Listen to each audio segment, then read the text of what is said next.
My name's Matt, and I will be talking with Bruce Pannaman out engineering and learning in Fintech. And you lived in London, so it's a capital of fintech. And you worked for Ninefin, which is a fintech company.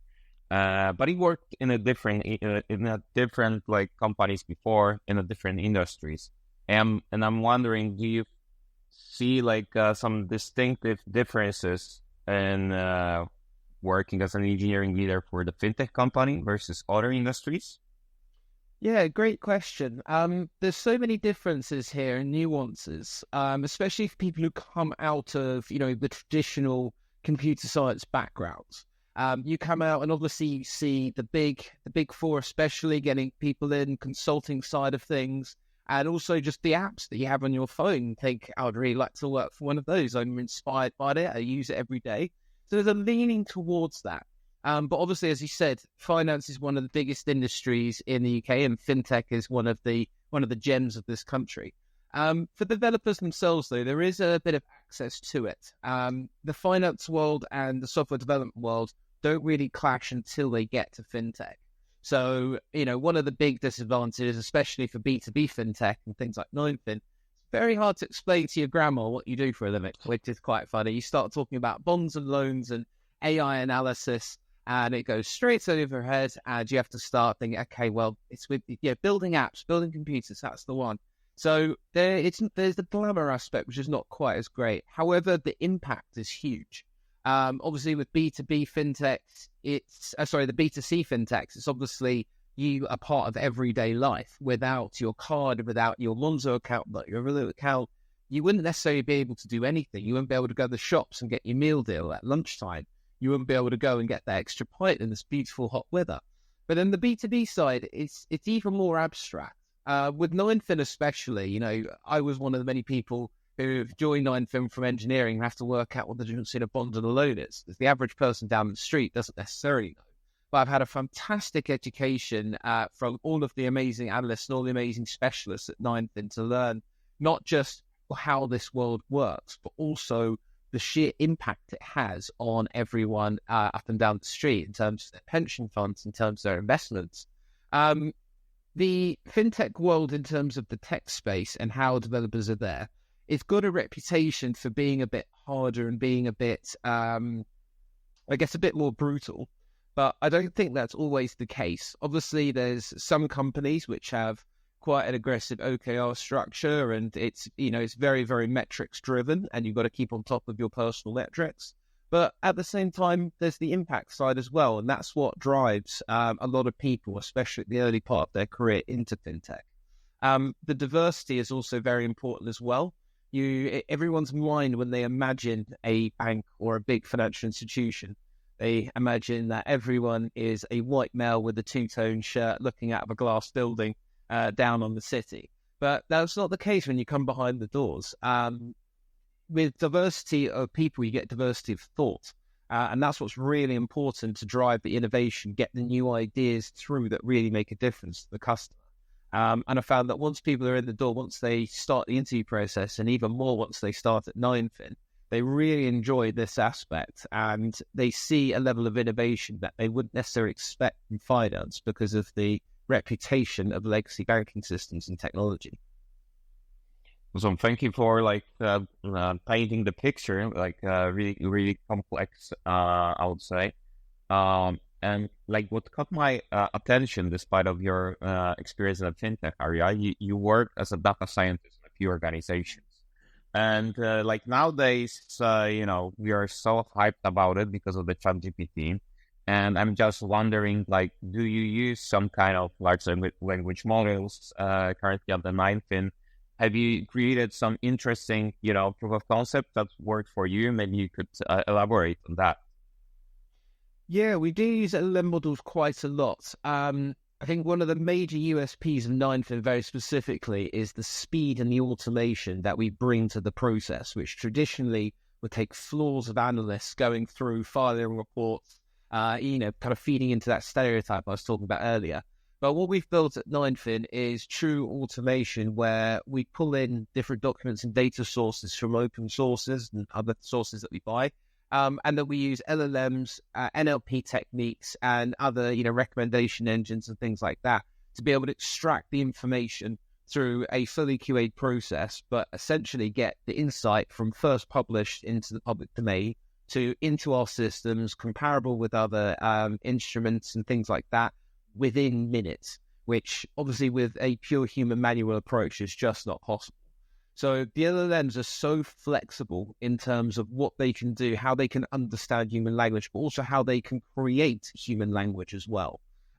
There's loads of different clients that we have who are lots of different use cases for the data we're collecting and analyzing. It might be people that want to buy these financial instruments. It might be people wanting to sell them. It might be people looking at the legal aspects of them.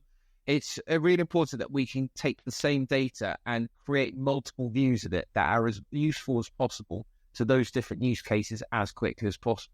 So a standard view of what we have in terms of our data models is key to expand into those, but creating manually those different views, those different terminologies, and those different focuses on those different use cases would be impossible without the state. And then regarding the machine learning, AI, LLMs, I feel that there is a lot of R&D around this area. I mean, like, even if you create some projects in-house, this is a lot of R&D, right? And it's really easy to make a mistake or make a wrong bet. And I'm wondering, in your case, because you have a bit of experience here, do you have like some lessons learned that you would like to share, or you could share with other leaders, engineering leaders who are considering, running some proof of concept in their organizations? Yeah, completely. So the way of two humans working, communicating with each other, where each other stands, what each other get from it from a business point of view, this is, hundreds and hundreds of years old in terms of being refined, in terms of making sure that those patterns are there. But having interactions between a AI model, an AI output, and a human is something that's still quite new, which needs a lot of trust to be built. If you, for instance, if you have a meeting, you do the old style where somebody comes in and presents the information, takes some Q&A, there's all the standard things you look at. First impressions matter. This is why, you need to have a nice firm handshake, they always say, because the way that you relay the information itself is only half the communication. With body language, how you add to it with hand gestures, how you communicate and build that trust before you even go into the detail. As I said, it's such a common thing which has been around for hundreds of years, and AI needs to be able to replicate that to build trust in what it's actually saying. So with this, what I'd say is a practical tip is to go slowly into it. Make sure that you're running the right A/B tests with the right different models. Don't force people down an AI route, because not everyone wants it. Some people want that personal touch and want to kind of do things a different way. Provide the option, but make sure you've got really nice controls over what your coverage is in terms of your user base. So, at 9fin, we use feature flags a lot, meaning that we can deploy a new model, which you can either replace an older one or could be a brand new one. And then we won't just go, here you go, this is our interface now. And everyone thinks, how do I trust this? Is this right? I'm not sure. Introduce it to a certain cohort, which has been tested with.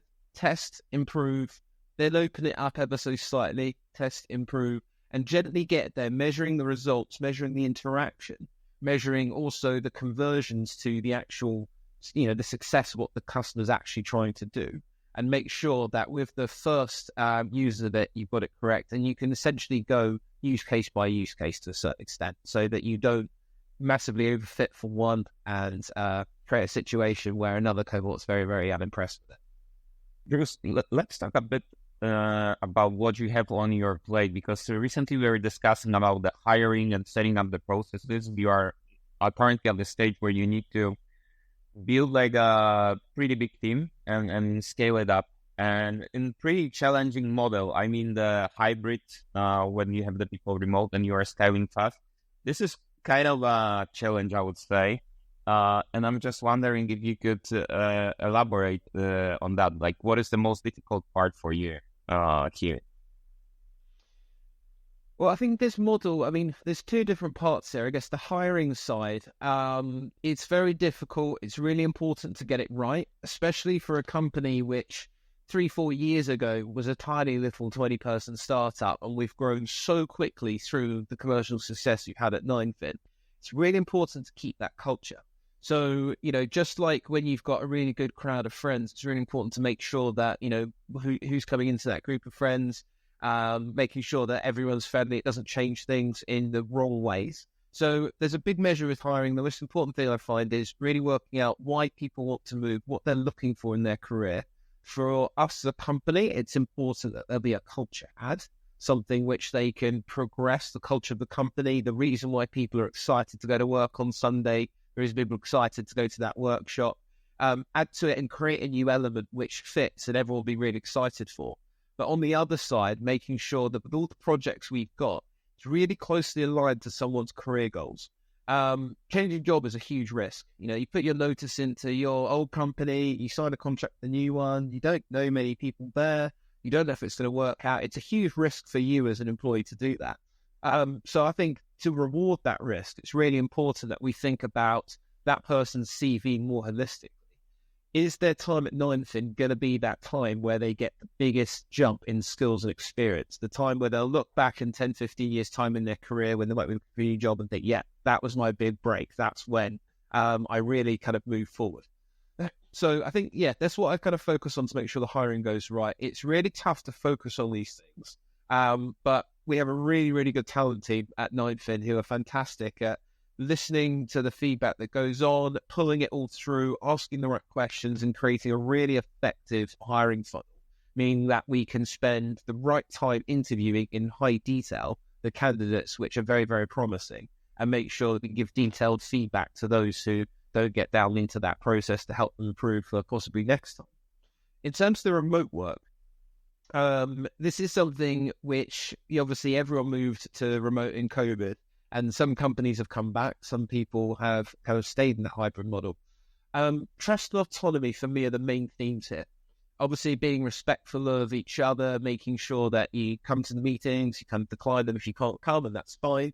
But within that, being respectful of other people's time. Some people truly like getting up at 5 a.m, getting on with that ticket, and then they're done by 4 o'clock in the afternoon after their last meeting.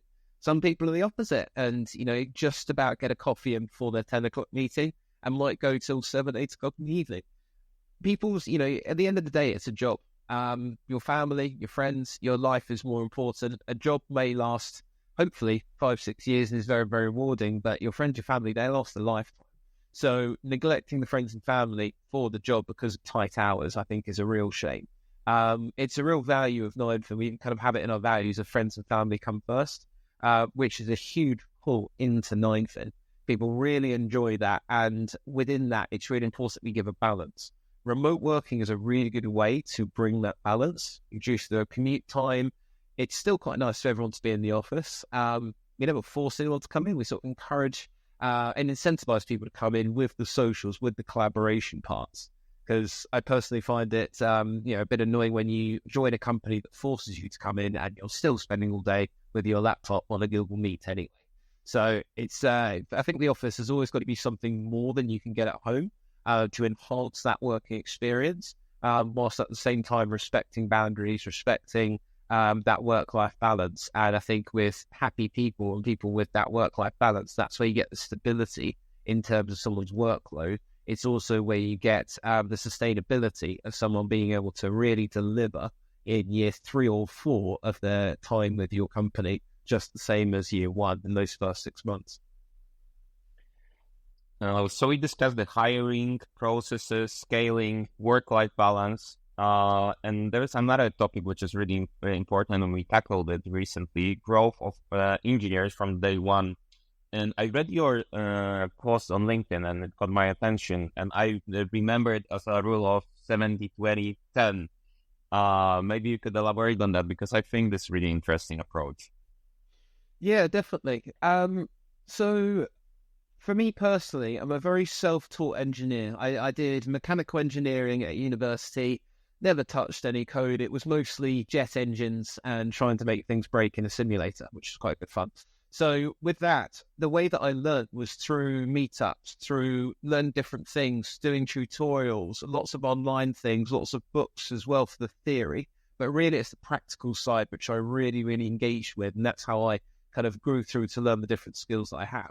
So I guess for a job, when you think about growth within a job, yes, you can kind of pay for the courses and you can pay for people to go to conferences and give them the time off for that. But the thing that you have within a company that no one else has are projects and work that is so tied towards that growth plan. People to apply that new knowledge they've learned, because that's what solidifies it. That's what takes it from the tutorial to, going towards that mastery of that skill. So the projects is what I kind of said, the projects is 70% of learning. Engineering learners at Knifefin spend a lot of time discussing with engineers what their ambitions are, what sort of engineer do they want to be in 2-3 years, and plotting a path towards that. As I said, as part of the deal, making sure that Knifefin is the real stepgap in their skills experience. And the projects themselves, we kind of always look at a new project that comes along. Obviously, there's a huge commercial analysis. Does this help our customers? Does this help the company? But the next thought for me is, who would this be a really good learning experience for? Who would really benefit from applying some of the new knowledge they have to this? Because it then proves that they can do it. It solidifies the understanding. And it also means that they can take it forward and apply it in other places. The people side as well. The other advantage that you will have in your company, which other people might not, is the other engineers that you have. So creating the right environment for collaboration, for skill sharing, and for, demoing different things means that it's not just learning from the projects, it's also from other engineers. You're looking at someone's PR, seeing a new technique that you haven't seen before, Googling, oh my God, what's that? And then you realize, this has blown my mind. I need to use this more myself. And if you're in smaller companies, or if you're especially if you're solo coding on side projects, you don't always get that. And this is something that you as an employer can make sure that people get as well. But at the same time, it's really important to emphasize the pair programming aspects, the PR aspects, not just about getting it reviewed and getting it into production, but also who's viewing it, who's asking the questions. Even if you put a comment saying, great job, I learned something today, thank you so much. That is a perfect contribution to a PR, which helps, that share that knowledge around the different teams. And I'm always trying to look for something which is contrarian, like contrarian approaches or controversial approaches in, building the team's approach to engineering that works for you, but maybe are not so common within the engineering peers. So I'm just wondering, do you have some kind of your special sauce, that you could share with us here? Good question. Yeah, so obviously you kind of read the books around theories and different methodologies, and it kind of seems like they've got all the answers. But then when you actually look at different companies and you speak to different founders and different technical leaders, they don't always follow those frameworks because, one size does not fit all. So I'd say the real secret sauce is being flexible. And obviously understanding what's out there, because there's been a lot of research done into these different spaces. There's been a lot of trial and error. So you can leverage the learning that's already there, but understanding what the current problems are, understanding where, especially the growth problems are, how to grow the team, how to grow the efficiency of the team, and how to make sure you can produce even more high quality technology for your customers. Once you've got that understanding, you can then start applying certain bits of it at a time, trying things out, seeing how it goes, that softly trial, analysis, repeat again approach that I talked about earlier. That really makes sure that you're not just applying, especially big things like agile framework or safe framework. It's very easy to just come into a new company that doesn't have that and go, cool, we are doing full-on sprints and agile. Does it solve some problems? Probably. Does it solve all the problems? Most likely not. So you pick and choose little bits of different methodologies and create that special blend of what creates an engineering culture, what creates that engine of products and engineering delivery.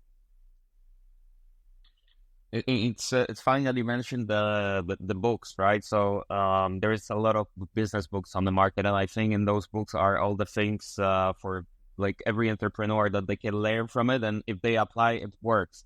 But it doesn't work this way, right? So I think what you mentioned, like the blend of those things, and this is like kind of the secret sauce that makes the company work. Yeah, it does. I mean, the ones that have been particularly inspiring to me is Team Topologies was fantastic. and in terms of how it talks about ways to make your core teams go faster by abstracting the non-domain core work away into those enabling teams or those specialist teams that kind of support. So you can bring people out, make sure that the complex bits have the attention they need, but to remove those bits, people that are in the domain-focused, product-focused, they call it stream-aligned teams, can go at full pace, iterate as quickly as possible, especially things like dev metrics. They always talk about feedback loops, and the trick to good engineering teams is having the tightest feedback loops possible. If you're spending time working on infrastructure, that is very common across other teams. If you're spending time around security practices, which should be common across the company, you're not getting those feedback loops as quickly. Other things that are very inspirational is a great book called Crossing the Chasm, which teaches about when a startup becomes a scale-up, what the differences are in terms of thinking, in terms of the skill sets that are needed. And that's not an overnight thing. That is a sliding scale, and it's a progressional change that happens over, maybe 2 years, 3 years. So it's working out which of those struggles are coming next, which of those struggles are happening now, and tackling those one by one as you go through, but also with the view of the future of that, this new solution only has a certain timeline. It's not going to be something that will go on forever. It's something where we will have to change at some point, which is where being humble, taking that step-by-step approach and keep on analyzing and measuring what's working and what's not is really important. And talking about the changes and progress, I experienced it that in my company each year, I feel like I run a different company, right? It's completely different. So, and now you're in a stage that you are scaling the team. So I'm just wondering, what is your current team structure today, and what are the processes around the team? How do you organize it, and maybe what do you want to change in the future? Yeah, great question. So it's a journey. We're along this journey. We're not quite done yet. Last year, we were in a position where we had very established front-end engineering teams, back-end engineering teams, and data science teams as well that kind of build the AI and the machine learning models feed in terms of technology. What it meant is that during the build process of the product lifecycle, you would introduce more steps to each milestone. You have to do the back-end work and then wait for the front-end work. Then we can make sure that the model works back and forth, or do you do it the other way around? And it produced a lot of different steps, and there was a bit of handover which didn't always work out. So what we thought is that the customer themselves, they don't really care what's front-end, what's back-end. They care about the product and does it work. So therefore, we really focus on how can we bring these iteration cycles, these cycles where we can show what we've got to stakeholders and clients, get their feedback, either pivot or double down depending on that, and work as quickly as we can towards that customer value. That was kind of our North Star for the change. And what we really moved towards is a very all-inclusive cross-functional team structure. So we have PMs and tech leads at the very, very top.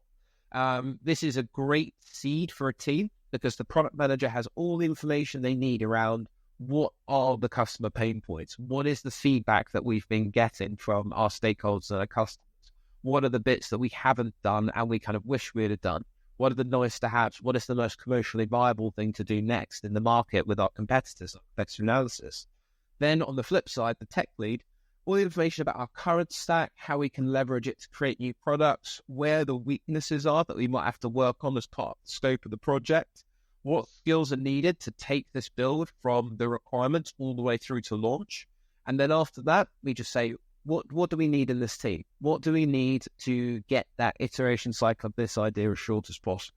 And we'll have, data scientists, front engineers, back engineers, designers, all sorts of skill sets that we need within that team in the amounts that given project or that team needs to really go at it and make sure that we can be as fast as possible on that first version. They focus on kind of 2 to 3 week milestones, give or take, where we, as I said, we can either pivot or double down based on the feedback. And we do quite regularly, which is very, very important to us. And then outside of that, as I said, we've got lots of enabling teams that we kind of stole from team topologies. So we've got engineering management as an enabling team. Usually engineering managers are placed within each of the cross-functional teams. we've decided to go down a route which is actually, it seems to be Meta is the only Meta and Stripe seems to be the only two big companies that have gone down this route. I've had a lot of research into why that is and why they are the outliers. And I think a lot of it comes down to context. If you have people seed in one team, it becomes a leveling field, essentially, where some teams will be racing ahead, some teams will have the problems, but you've locked in your resource into those teams, and it's much harder to huddle and mob towards where the problems are as an engineering management team. So we have a team that sits underneath, they manage all the engineers in all different teams, and it means that we've got lots of lines of information, different perspectives, different viewpoints, to be able to really get an understanding of the problem and proactively try and solve those blockers as soon as possible. The other very exciting team that we've got is the platform team. So, we've moved from DevOps over to SREs and then platform engineering as the new paradigm. And we're very excited to be a part of that movement. It feels so much more scalable than having to have all the infrastructure moves go through a single team, which might all be on holiday that week or might be low on resource that week because some people are away or some people are ill. But really enabling developers to have the information, have the resource they need without the complexity of having to pick up a services sheet of AWS and think, right, what are we going to use to put this into production? So they build paved road approaches where the Terraform modules, the CI modules, all those different parts can be moved in and really easily built, into bigger, I guess, the engineers are building out of bigger building blocks than what the cloud providers themselves can have, which again speeds up those teams towards those iteration milestone demo points. It's quite an exciting kind of architecture of an organization. We're seeing quite a lot of success with it. It's been a lot of change, and it's been quite a difficult journey to get towards in terms of reorganizing people, especially with the growth aspect, making sure that with all of these reorganizational changes that we are still having people in those positions where they are best poised to learn and grow in the way that they want to in their careers. But it's very exciting. I think it's something that's very unique to Novin, and I'm very proud of what Novin's created here because it's very exciting. Everyone's enjoying it, and we're doing very, very well in terms of delivery. Speaking of pain points, I'm always wondering what are the biggest pain points or challenges of your role that maybe nobody's widely mentioning. Maybe what do you type in Google, right? What kind of challenges are there? Yeah. So I think it's the same challenges as I think with lots of other teams. And I guess that's kind of velocity versus quality. If you go too far on one side of the spectrum towards quality, you build the most world-class technology systems that people will look at and just think, wow, this is genius. I love that. I'm going to write books about how good this architecture is.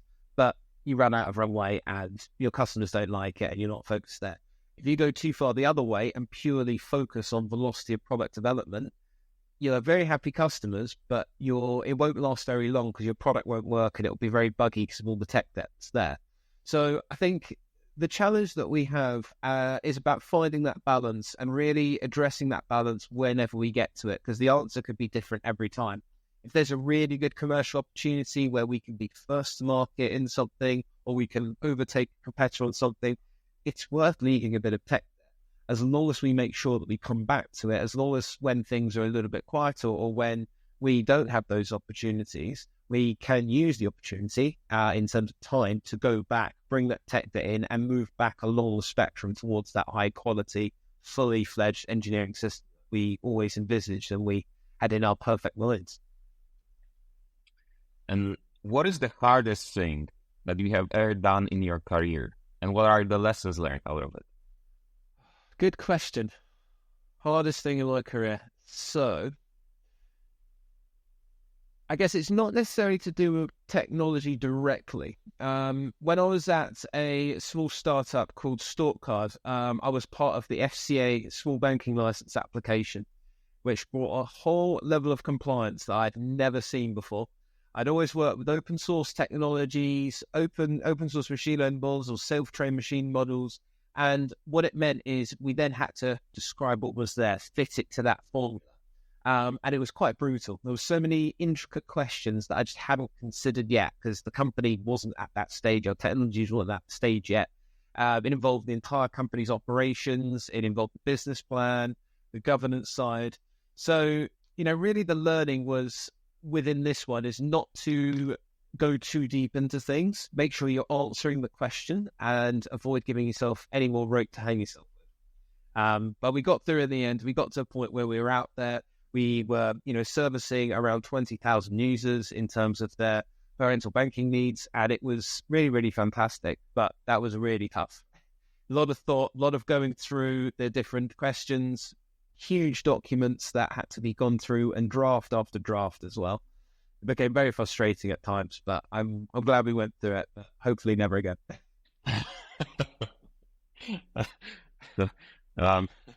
And Bruce, the last but not least, the question I wanted to ask you is, could you recommend any books, podcast resources that have been particularly helpful to you as a tech leader?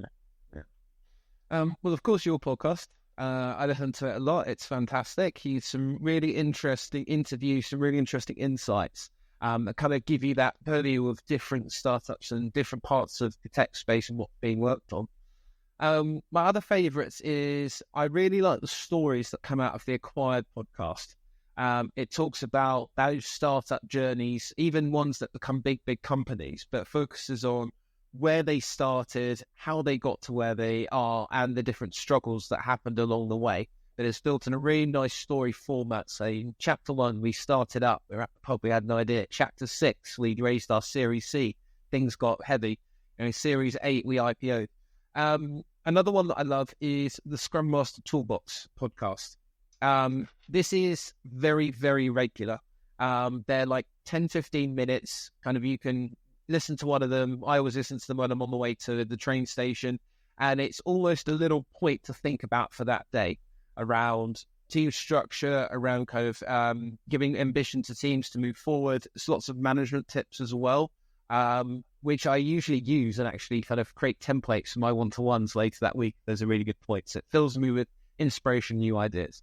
The other thing I love as well, not a podcast, but I absolutely love CTO Craft Conference and the Slack group. I went to the conference this year and I really enjoyed it, meeting the people, seeing the different talks from all the different spaces. And they have a fantastic Slack group. The community's there to ask questions of. You can help other people with different questions, and you really get that insight and that collaboration between that group. Yeah, the city of Craft, I can confirm my head of engineering is going always there, and he really, really appreciate it. So I think they are making the good job there, and it's great community, right? Yeah, it is. That's what I really enjoy about it. There's lots of great meetups that are good for different developer frameworks or coding languages. But when you get to kind of that tech leadership level, there's fewer meetups. I think there are definitely some good ones. But it's communities that you kind of really start to go into more. Yeah, amazing. Thank you, Bruce, for today. Thank you for all those insights and your time.